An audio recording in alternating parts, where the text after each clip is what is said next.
यांचा. ज्यांच्या वडिलांनी पक्ष काढला, ज्यांच्या वडिलांनी पक्ष वाढवला, जो पक्ष त्या शिवाजी पार्कला काढलेला महाराष्ट्राच्या सर्वदूरपर्यंत पोहोचवला, त्यांचाच पक्ष काढून घेतला, त्यांचंच चिन्ह काढून घेतलं.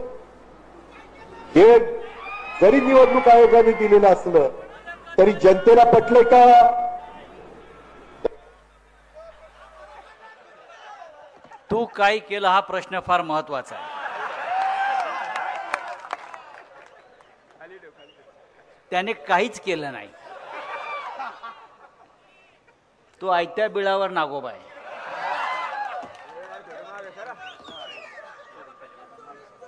या देशाचे शक्तिमान नेते माननीय शरद पवार साहेब, कारण त्या शक्तिमान नेत्याची दिल्लीला कायम भीती वाटत आली. आमच्या भगिनी सुप्रियाताई सुळे, आमदार संजय जगताप, माझे सहकारी सचिन अहिर,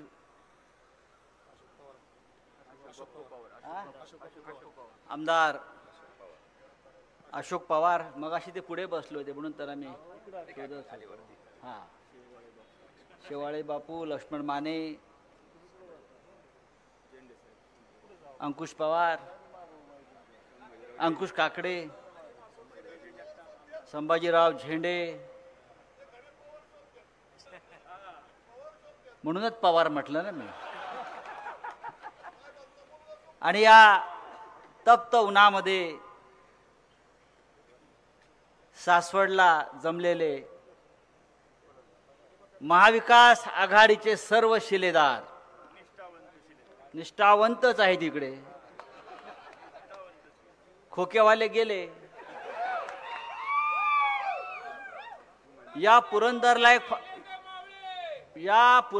एक फार मोठा इतिहास आहे, शिवकालीन. पुरंदरचा तह आहे. त्याहीपेक्षा छत्रपती संभाजी महाराजांचा जन्म पुरंदरच्या किल्ल्यावर झाला असं म्हणतात. मी वाचलंय. अल्ल्याड जेजुरी पल्ल्याड सोनारी मध्ये वाहते करा, पुरंदर शोभती शिवशाहीचा तुरा. अशा या पुरंदरमध्ये, सासवडमध्ये आचार्य अत्रे नावाचे एक महान माणूस जन्माला आला होता.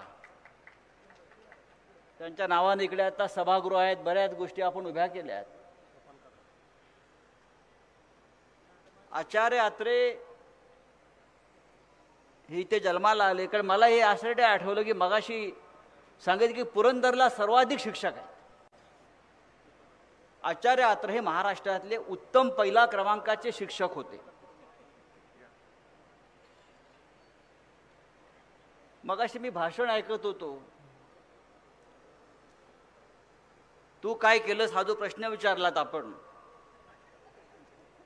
अरे बाळासाहेब ठाकरेंचा पक्ष त्यांनी गावात नेला, खेड्यात नेला, घराघरात नेला वगैरे वगैरे ऐकलं. मग माननीय पवार साहेबांनी काय केलं? एक पक्ष उभा केला, वाढवला, जोपासला, तुमच्या हातात दिला अधिक वाढवायला. आणि तुम्ही काय केलं? आचार्य अत्र्यांचं एक आवडीचं वाक्य होतं. त्यांना एखादी गोष्ट आवडली किंवा आवडली नाही तर ते म्हणायचे 10,000 वर्षात अशी गोष्ट झाली नाही. आज जर अत्रे असते तर ते बोलले असते असा हरामखोर 10,000 वर्षात झाला नाही. हा म्हणजे जे हरामखोर आज महाराष्ट्रात निर्माण झालेले आहेत या निमित्तानं, तर आचार्य अत्र्यांनी नक्कीच असे हरामखोर या महाराष्ट्राच्या मातीत 10,000 वर्षात निर्माण झाले नाहीत अशी गर्जना प्रल्हाद केशव अत्र्यांनी नक्कीच केली असती. पण आज अशा प्रकारच्या घोषणा जनता देते. देशाचे पंतप्रधान नरेंद्र मोदी हे सातत्यानं सांगतात की शिवसेना आणि राष्ट्रवादी काँग्रेसच्या नेत्यांनी रामाचा अपमान केला. अयोध्येमध्ये राम मंदिराच्या उद्घाटनाला शरद पवार आणि उद्धव ठाकरे साहेब आले नाहीत. हा रामा